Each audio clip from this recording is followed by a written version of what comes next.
after Buddhism, our next topic is Jainism. Jainism, like Buddhism, was also founded during the 6th century BC. However, if we are clear that Buddhism was founded by Lord Buddha, about Jainism, we don't have a clear picture about its origin. The Jainas believe that Jainism or their religious system is based upon the teachings of 24 Tirthankaras. 24 Tirthankaras. We don't know anything about these 24 Tirthankaras, or at least about the first 22 Tirthankaras, except their name and their symbols. With the name of these Tirthankaras, there is a symbol which is associated with them. For example, the first Tirthankara was Rishabha. He is associated with the symbol, the symbol which is associated with him, the first Tirthankara is bull. Likewise, second Tirthankara was Ajita.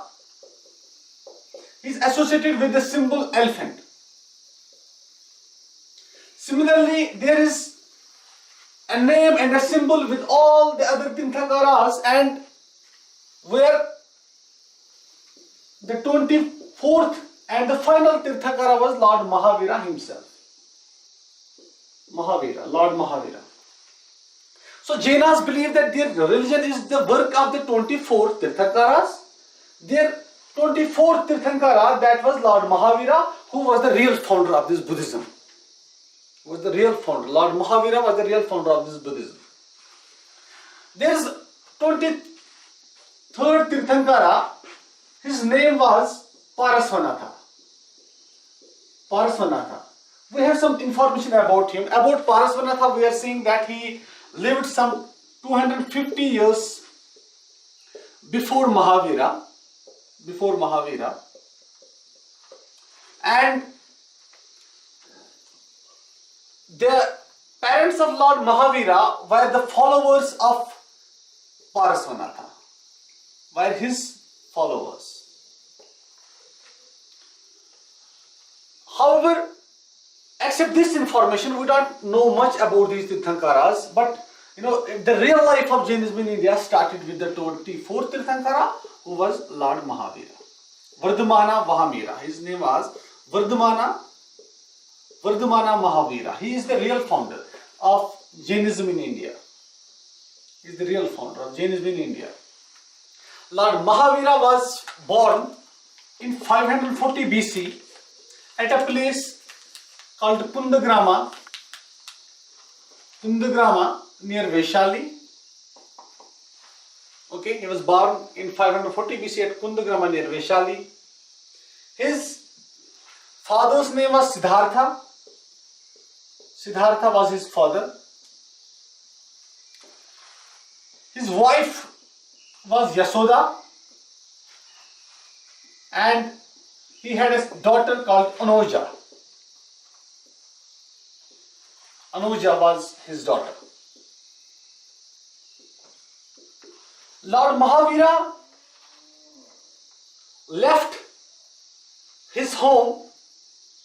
Lord Mahavira, as I told you, Lord Mahavira was associated with the royal family. He was associated with a very rich family at that time. In fact, his father Siddhartha, he belonged to the Kshatriya clan of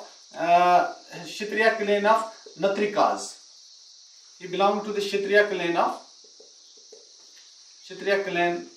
of Natrikas. Okay, he was the mother of this Lord Mahavira. She was also associated with the royal family of Lichavis at that time. So he had a beginning, from the royalty. Just remember this thing. And it was Lord Mahavira who left his house at the age of 30. He was 30 years when he left his house and continuously preached for 30 years. He wanted to attain nirvana. He wanted to search the truth about the existence of human being in this world, like like what Lord Buddha did. He also left his house.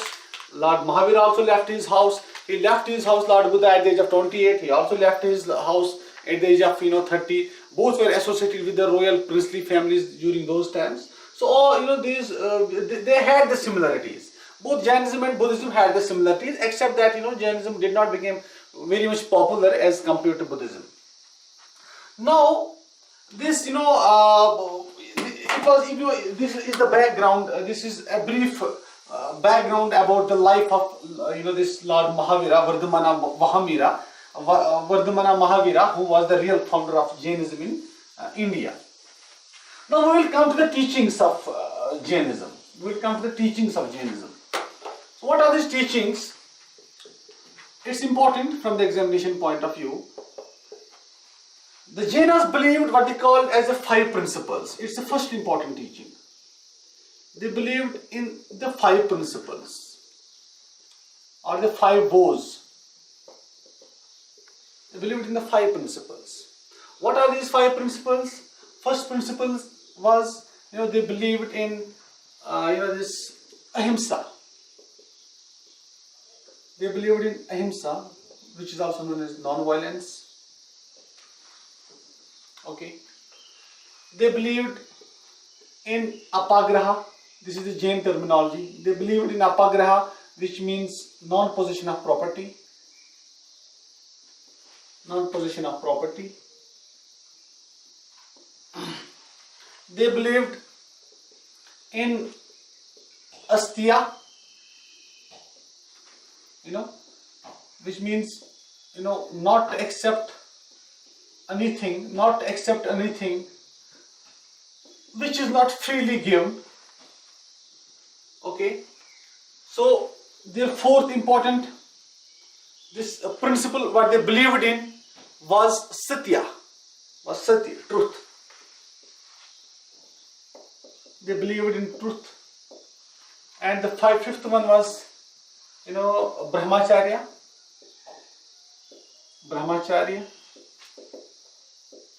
It means celibacy. This fifth principle, this fifth teaching was added by Lord Mahavira, and all the others were already there as far as the teachings of Jainism are concerned. So actually they used it to lead the life. They were asking their followers to lead the life as per these principles. Now the second important teaching of Jainism is, they rejected the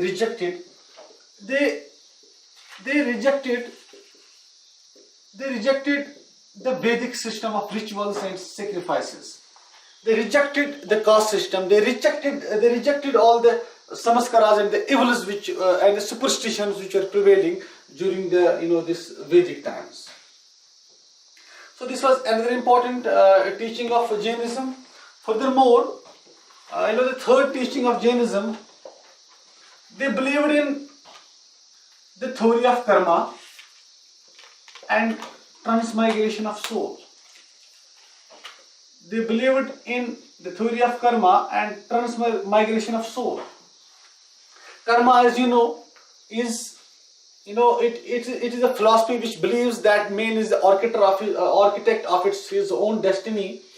If one is doing good things in this life, it determines what kind of life he must be having in the next life. It believed in the theory of incarnations, one life or the other life, depending upon what he does, in the present life. This is the karma theory. And transmigration of soul. In fact, this is the soul upon which Jainism emphasizes the most. Soul, they believe that there is nothing in the universe which is without soul. Everything has a soul. Whether it is water, whether these are stones, whether these are plants, whether this is earth, everything has a soul. And a human being must not do those things which harms this soul. We should take utmost care to ensure that this, the existence, the physical existence which contains the soul, it doesn't get harmed. Okay, so this is one important teaching, another important teaching of Jainism. Then again, what are usually referred to as Jainism believed as, in Triratnas. Triratnas. Triratnas means right belief, right knowledge, and right action.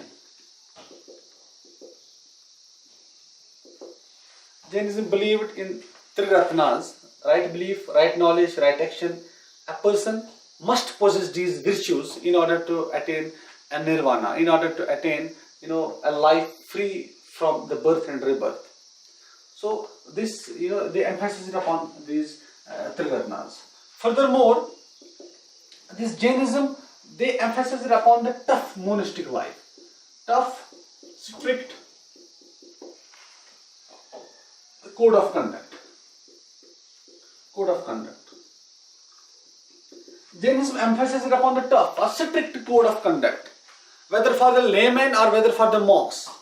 For the monks, it was something which was very tough to follow. For example, these monks were these monks were asked not to live in the house which may be called as their own. They were asked not to not to walk during the night time, making sure that it doesn't harm any living being, whether it is plant or animal. They were asked not to not to indulge in any kind of activity which harms any other person. They were asked not to engage in agricultural activities, since it also involves the killing of small microscopic or other kind of living creatures. That's why the Jains, they became the popular trading community, because they were denied, their religion actually prohibits them from engaging in agricultural activities. So these monks were also asked to pull out their hairs from the body by their own hands. So it was very tough. It was very difficult to follow, but they were asked to do so. So these were the important teachings of Jainism, which you have to remember for as this is important from the examination point of view. They emphasize it upon the soul, and their emphasis upon the soul is what differentiates it from the Buddhism. Because Lord Buddha, the Buddhism, they didn't believe in the soul, whereas this Jainism, they believed in the soul, and they emphasize it upon this soul the most. Okay, so this was the teaching. Some important teachings of Jainism. Of course, you can have some more teachings which you may found easily, whether on the net or in the books on ancient Indian history. Now, about Jainism, there is one more aspect which is important. That is, that is actually the sects of Jainism. Sects of Jainism.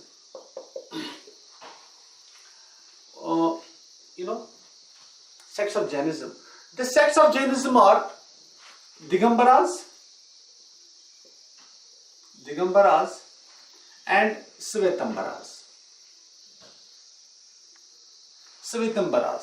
Why this sect occurred in Jainism, although there is no this unanimity among the scholars, among the historians regarding this division of Jainism, but as we are being told by the historians, that some historians, that after the death of Lord Mahavira, some 250 years after the death of Lord Mahavira, a terrible famine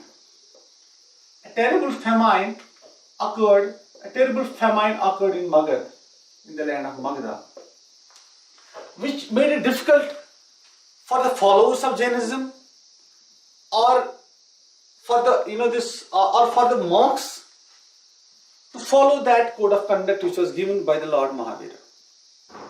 Some of those Jains, some of the followers of Lord Mahavira, they decided to migrate from Magda to the South India. They were headed by a monk called Bhadrabahu, and the monks who were left at Magda, they were they were led by a monk who was known as Sithalabhadra. Sithalabhadra. This famine continued for 12 long years, and when this famine was over, the people, the people headed by Bhadrabahu, they returned back, and they found that they found in Magda that the people actually they were not adamant upon the teachings of Lord Mahavira. उन्होंने violate किया था, उन्हें disturb किया था, जो कुछ उनको Lord Mahavira ने कहा था. They actually were not following the strict code of conduct which was given to them by the Lord Mahavira. So the differences occurred. When these differences occurred, a split occurred, and the Jainism got divided into two sects called Digambara and Savantambaras. For your information, one important point is that when they decided to migrate from Magda to South India, they were accompanied, various followers of Jainism. They migrated under the leadership of Bhadrabahu, and among the followers, one important follower was Chandragupta Maurya. Chandragupta Maurya also, he also migrated to South India. Chandragupta Maurya, the founder of the Mauryan dynasty, which we'll study in the next lecture. So he also migrated to South India along with the Bhadrabahu, and he actually, Chandragupta Maurya, he died there. He is buried there in South India. So this is the reason why the split, why the division occurred in the Jainism. So you have to remember these Digambaras and Svetambaras, they are the main sects of Jainism. Okay, so थोड़ा बहुत इनके text के religious texts के बारे में पढ़ते हैं. The Jain texts were originally known as Purvas, which were later on modified, and they are renamed as Angas. Presently, the Jain texts are called as Angas, and all those texts are written in the Prakrit language. In the Prakrit language, in Urdu Magdi dialect. Okay, so this is important information that the religious texts of the Jains are known as Angas. They are presently 11 in number.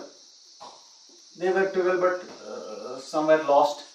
So there are 11 Angas which form the core religious literature of the Jains, and they, that was actually compiled. Two Jain councils have been held. One immediately after the death of this Lord Mahavira. The first Jain council was held at this Patliputra, and the second important Jain council, which is very important, it was held at Vallabhi in Gujarat. It was held in 5th century AD. Okay. So this Jain council, which was held at Vallabhi, it actually gave the final shape to these Angas, to the religious literature of this Jains. So it was some important information about Jainism. I think I forgot to tell you one important point. I have seen a multiple choice question in some examinations that where did Lord Mahavira die? So Lord Mahavira died at a place called Pavapuri. So Pava is a place near Rajgarh. So this is a place where this Lord Mahavira died. Okay? So ये मैं आपको बोल गया था कहना. Now there is one more aspect associated with Jainism which you must go through. इतना आपको समझ आया होगा. About Jainism, there is one more important point, that is, why actually Jainism became this unpopular. Why actually Jainism didn't become popular as we saw in case of this Buddhism. So what were the causes for its failure? What were the causes for its decline in India? So there are many causes. One important cause was that there was a lack of patronage.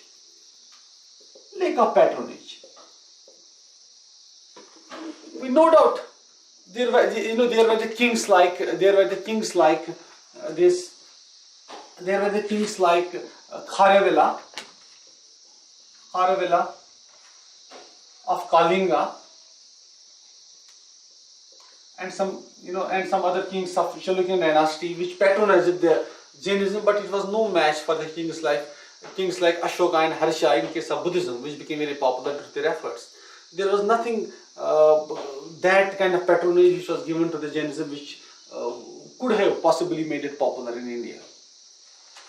Second important cause for its decline is that it was a difficult and complex philosophy to follow.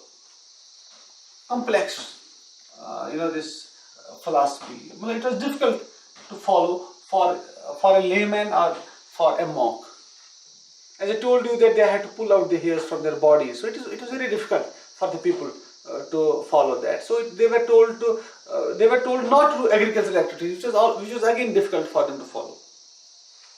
Then again, another important cause was that a split occurred in Jainism, which I told you that it came to be divided into Digambaras and Svetambaras, and the others, sects as well later on. It also gave a blow to the prestige of Buddhism in India. So there you can write down other causes like the revival of Hinduism, like as we saw in the case of Buddhism as well. So these causes led to the decline of Jainism in India. Okay. So it was all about Jainism.